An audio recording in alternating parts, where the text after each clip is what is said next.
सबसे पहले memorandum of association का मीनिंग हमें क्लियर करना है। उसके बाद मेमोरेंडम ऑफ एसोसिएशन के कंटेंट्स हमने सीखने हैं और उसके बाद उन कंटेंट्स के अंदर अल्टरेशन हमने सीखनी है। तो अल्टरेशन ऑफ मेमोरेंडम एक्चुअली हम कर रहे हैं, उसमें हम alteration of change of name already कर चुके हैं और आज हम शुरू करने वाले हैं alteration of registered office close. आज हम क्या शुरू करने वाले हैं? Alteration of registered office close को हम आइए शुरू कर रहे हैं। सबसे पहले सिचुएशन क्लोज के बारे में बता दूं। सेकंड क्लोज होता है ये, और इसमें आप जरा ध्यान देंगे। रजिस्टर्ड ऑफिस क्लोज, अब मेमोरेंडम ऑफ एसोसिएशन में इस क्लोज के बारे में क्या लिखा जाता है? आपको याद हो, अभी हमने पढ़ा रिसेंटली, आपने मेमोरेंडम ऑफ एसोसिएशन में सिर्फ ये लिखना है कि ऑफिस किस स्टेट में सिचुएटेड है। तो जब तक आप स्टेट चेंज नहीं करेंगे, जब तक आप स्टेट चेंज नहीं करेंगे, तब तक मेमोरेंडम में अल्टरेशन करने की रिक्वायरमेंट नहीं आएगी। तो ये कंसेप्ट समझ गए बेटा? ये जो बात मैंने बोली है, इसे ध्यान से सोचना है आपने, क्योंकि मेमोरेंडम ऑफ एसोसिएशन में आपने क्या लिखा, सिर्फ सिचुएशन क्लोज में आपने क्या लिखा कि हमारी कंपनी किस स्टेट में सिचुएटेड है। तो जब तक आप अपने ऑफिस को, मान लीजिए आपका ऑफिस दिल्ली में है और आप अपने ऑफिस को जयपुर लेके जाना चाहते हैं, ठीक है? पहले आपका ऑफिस, आइए सबसे पहले हम डिस्कस करते हैं। आपका ऑफिस दिल्ली में है और दिल्ली से आप अपने रजिस्टर्ड ऑफिस को जयपुर लेके जाना चाहते हैं। जब आपका ऑफिस दिल्ली में रहा होगा तो आपके सिचुएशन क्लोज में ये बात लिखी होगी कि our registered office situated in state of Delhi. अब आप उसे चेंज कर रहे हैं जयपुर में, तो इसमें it requires alteration of, it requires alteration of, it requires alteration of memorandum of association। तो इस सिचुएशन में आपको सिचुएशन क्लोज में अल्टरेशन करना पड़ेगा, चेंज करना पड़ेगा, क्योंकि आप अपना स्टेट ही बदल रहे हैं। अच्छा, ऐसा हो सकता है कि आपका ऑफिस अभी जयपुर में है और जयपुर से आप अलवर में चेंज कर रहे हैं, तो स्टेट तो सेम है लेकिन सिटी चेंज हो गई। जब जयपुर में था तो मेमोरेंडम ऑफ एसोसिएशन में क्या लिखा था? आपका रजिस्टर्ड ऑफिस कहाँ सिचुएटेड है? राजस्थान में। और जयपुर से आप अलवर चले गए तो फिर भी क्या लिखा होगा? राजस्थान में। तो it does not require, it does not require alteration of, it does not required, आपने जो मैं बातें बता रहा हूँ ध्यान से इसे सोचना है पहले। It does not require alteration of memorandum of association. तीसरी बात ध्यान से सुनिए, थर्ड पॉइंट ध्यान से सुनिए। आपका registered office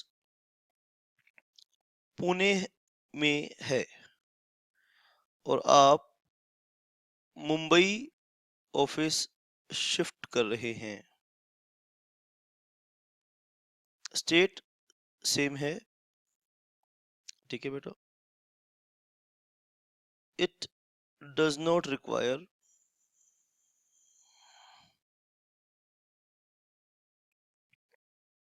alteration of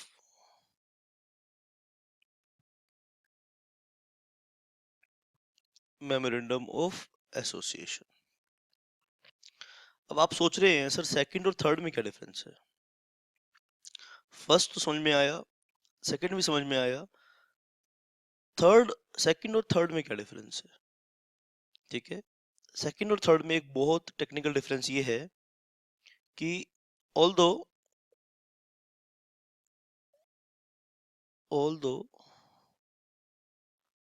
the state is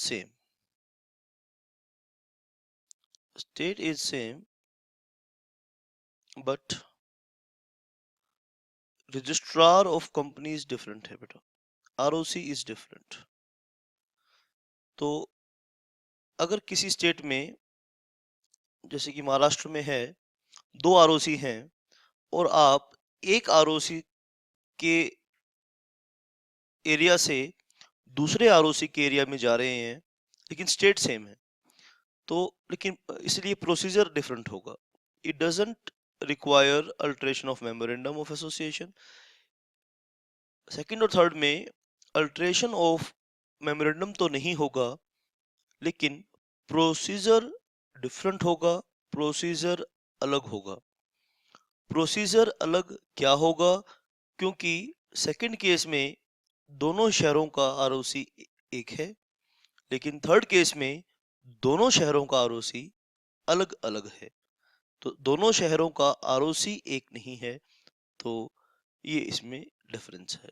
ठीक है, आप देखिए बेटा, फर्स्ट अल्टरेशन में आप स्टेट चेंज कर रहे हैं, सेकंड सिचुएशन में आप सिटी चेंज कर रहे हैं, और थर्ड सिचुएशन में आप सिटी तो चेंज कर ही रहे हैं, साथ में अपना आरओसी भी चेंज कर रहे हैं। और फोर्थ देखिए बेटा, फोर्थ क्या अल्टरेशन हो सकता है? ठीक है, आप पुणे साउथ में थे, पुणे साउथ में आपका ऑफिस था, और वहां से चेंज करके पुणे नॉर्थ में, मैं कभी आज तक पुणे गया नहीं बेटा, तो मैं वैसे ही आपको एग्जांपल दे रहा हूँ। ठीक है, पहले पुणे साउथ में थे आपका ऑफिस, फिर ये नॉर्थ में आपने शिफ्ट कर दिया। ठीक है, जो आप में से पुणे सिटी से बिलोंग करते हैं, अब वो बोलेंगे सर हमने तो कभी साउथ और नॉर्थ सुना नहीं। मुझे नहीं पता ये पुणे साउथ और नॉर्थ होता है कि नहीं होता है, मैं तो वैसे ही एग्जांपल दे रहा हूँ। पुणे साउथ से पुणे नॉर्थ में गए, तो यहाँ पे it does not require it does not require alteration of it does not require alteration of MOA। यहाँ पे थर्ड में, सेकंड में और थर्ड में, फोर्थ में क्या डिफरेंस है? सेकंड में स्टेट सेम है, सिटी डिफरेंट है। फोर्थ में सिटी, दोनों केसेस में सिटी भी सेम है, लेकिन आपका एड्रेस चेंज हो रहा है। तो आइए, ये different cases of alteration of memorandum of association है। आइए इसे एक एक करके बारी बारी से समझने की कोशिश करते हैं। ठीक है, तो पहले आप कॉम्प्रीहेंड कीजिए। आप ये आपने इन चारों केसेस में एक पॉइंट नोट किया होगा कि अल्टरेशन ऑफ एमओए की रिक्वायरमेंट जब तक नहीं पड़ रही, जब तक आप स्टेट चेंज नहीं कर रहे हैं। ऐसा क्यों है, इसका लॉजिक भी आपको समझ में आ गया। सर ऐसा इसलिए है क्योंकि मेमोरेंडम ऑफ एसोसिएशन में सिर्फ स्टेट का नाम लिखा होता है। आप मेमोरेंडम ऑफ एसोसिएशन के कंटेंट्स जब मैं आपको करवा रहा था, तो रजिस्टर्ड ऑफिस क्लोज जब जहां मैंने करवाया है, आप उस क्लास को दोबारा से देख लीजिए अगर आपको कंसेप्ट क्लियर नहीं है। डाउट है तो मुझे आप फ़ोन कर सकते हैं। अगर आप मेरे स्टूडेंट हैं, कहीं भी मेरे से आप पढ़ रहे हैं, किसी भी प्लेटफॉर्म से आपने मेरी क्लासेस को सब्सक्राइब किया है, ठीक है बेटा, मेरे पास आप मेरे पास व्हाट्सएप पर जरूर रजिस्टर्ड होने चाहिए। ठीक है सर, 9818050252 ये आपके लिए व्हाट्सएप नंबर है। ठीक है, आप व्हाट्सएप पे अपने डाउट डाल सकते हैं, फिर मैं आपको एक टाइम बताऊंगा, उस टाइम पे आपने कॉल करना है। ठीक है सर, कॉल करके आपको बेहतर तरीके से बात समझ में आएगी। ठीक है, आप मुझे लाइव, मेरे से आप बात कर सकेंगे फ़ोन पे, और मुझे डाउट बता सकेंगे और मैं आपका डाउट दूर कर पाऊंगा। तो फ़ोन नंबर नोट कर लेना बेटा, 9818050252। आप ध्यान रखिए, किसी भी प्लेटफॉर्म पर हैं आप, अगर आपने मुझसे संपर्क में ज़रूर रहना है। It doesn't require alteration of memorandum of association. किन केसेस में it doesn't require alteration of memorandum of association, ये बात ध्यान रखनी है। आइए अब सबसे पहला केस यहाँ से शुरू करते हैं, alteration of registered office close. तो सबसे पहले हम क्या कर रहे हैं, change with in a local limits of the same town. City same है आपका, लोकल लिमिट सेम है, तो उसके लिए क्या प्रोसीजर है, आपने ध्यान से बात समझने की कोशिश करनी है। According to section 12 subsection 5, right, a company can change its registered office from one place to another within the local limits of the city, town or village। आप एक सिटी से, ठीक है बेटा, from one place to another within the local limits of the city, आप एक local city, town or village where it is situated, ठीक है, आप एक स्थान से दूसरे स्थान पर जा रहे हैं लेकिन अपनी लोकल लिमिट चेंज नहीं कर रहे। आपकी लोकल लिमिट क्या हो सकती है, ये बात को समझने की रिक्वायरमेंट है। What is the meaning of local limit, ठीक है, आप जहां भी सिचुएटेड हैं, कहीं भी हैं, कहीं भी रहते हैं इंडिया में, अगर आप रह रहे हैं तो लोकल लिमिट का मतलब क्या है। सर आप जहां रह रहे हैं वो एक सिटी है, आप जहां रह रहे हैं वो एक टाउन है, ठीक है, आप जहां भी रह रहे हैं वो एक विलेज है। तो कोई भी आपकी लोकल लिमिट है, कोई भी आपकी लोकल लिमिट है, कोई भी आपका स्थान है रहने का, तो हर केसेस में आपकी लोकल लिमिट डिफाइन है। और अगर आप अपने ऑफिस को आपकी लोकल लिमिट के अंदर चेंज कर रहे हैं तो सेक्शन 12 सब सेक्शन 5 अपने एप्लीकेबल है, आप चेंज कर सकते हैं, कोई इसमें दिक्कत नहीं है। और चेंज करने का प्रोसीजर, अब कंपनी का कोई भी काम होगा तो आपने ये ध्यान रखना है यहाँ पे कि डिसीजन किसके पास है। जिसकी ये बात समझ में आ गई उसे पूरा कंपनी लॉ समझ में आ गया। कंपनी लॉ में कुछ नहीं है सर, यही बात तो है कि एक्चुअली डिफरेंट सेक्शंस हैं। अब लोग इसे सबसे मुश्किल लॉ बोलते हैं, मुझे आज तक ये समझ में बात नहीं आई कि लोग इसे सबसे मुश्किल लॉ क्यों बोलते हैं। जब तक आपका कंसेप्ट क्लियर नहीं है, अगर एक बार ही मैंने आपका कंसेप्ट क्लियर कर दिया, उसके बाद बताओ क्या दिक्कत है। आपको सबसे पहले ये देखना है कि कोई भी डिसीजन है वो क्या डिसीजन है और वो क्यों लेना है। अगर इतनी बात आपके समझ में आ गई, लेकिन लोगों के मोटे दिमाग के अंदर ये छोटी सी बात समझ में नहीं आ रही, लोग रटते हैं चीजों को, समझते हैं स्मार्ट वर्क करना है बेटा। 3 दिन के अंदर आप पूरा कंपनी लो खत्म कर सकते हैं अगर आपको छोटी सी बात समझ में आ गई कि कोई भी डिसीजन लेना कैसे है। आपको ये देखना है कि कितने डिसीजन हो सकते हैं। अब कंपनी के केस में क्या क्या बातें हो सकती हैं और वो डिसीजन मेकिंग पावर किसके पास है। अच्छा, डिसीजन मेकिंग पावर किसके पास है, ये बात समझ में आ गई आपके। फिर आपने ये देखना है कि ये पावर एग्जीक्यूट कैसे करनी है, यानी डिसीजन लेना कैसे है, बस इतनी सी तो बात है। और आपकी क्लास के मैंने जब क्लास शुरू की तो शुरू में ही बता दिया कि डिसीजन कैसे लेने हैं, डिसीजन मेकिंग कैसे है। तो मैंने क्लास की शुरुआत ही डिसीजन मेकिंग से की थी, आपको याद होगा। तो स्मार्ट वर्क करना है बेटा, स्मार्ट वर्क, गधों की तरह नहीं पढ़ना, स्मार्ट लोगों की तरह पढ़ना है।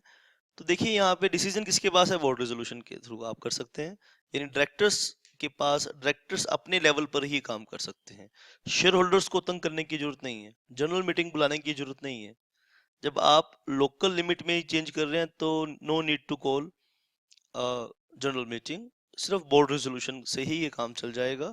और notice of change is required to be given to the registrar in the form number INC 22 within 15 days of change. लेकिन ROC को तो बताना पड़ेगा ना भाई। भाई पहले ROC के कागजों में आपका कुछ एड्रेस था, वो चेंज होने जा रहा है, ठीक है बेटा। तो ROC को तो बताना पड़ेगा, और इसके लिए section 12.4 read with rule 27 of companies incorporation rules 2014, this doesn't involve alteration of memorandum. और मेमोरेंडम ऑफ अल्टरेशन की रिक्वायरमेंट ही नहीं आएगी आपको बेटा। आपने अगर चेंज किया है तो इसका प्रोसीजर ध्यान से नोट कर लीजिए, क्या प्रोसीजर है भाई। पहले बोर्ड रेजोल्यूशन पास करना है और फिर ROC को बताना है 15 दिन के अंदर कि भाई हमने यहाँ से अपना ऑफिस चेंज कर लिया है। तो ये हमने देखा alteration of registered office close. इसमें कोई alteration registered office close change तो करनी है, कर दिया आपने, ROC को बताना है सिर्फ। आपके मेमोरेंडम ऑफ एसोसिएशन को छेड़ने की जरूरत नहीं पड़ेगी आपको, क्योंकि उसमें तो सिर्फ स्टेट का नाम लिखा होता है।